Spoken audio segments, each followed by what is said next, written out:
भारत के कि हमारे साहब जी हमें रतनवा हम बहुजनवा भारत के हम बहुजनवा भारत के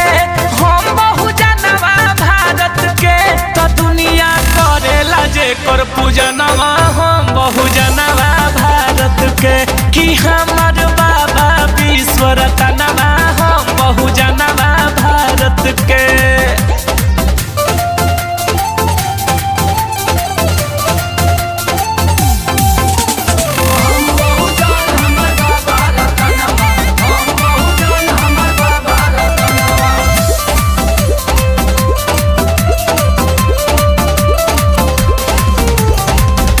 आज पॉकेट में जवान लाल नीला पेन बा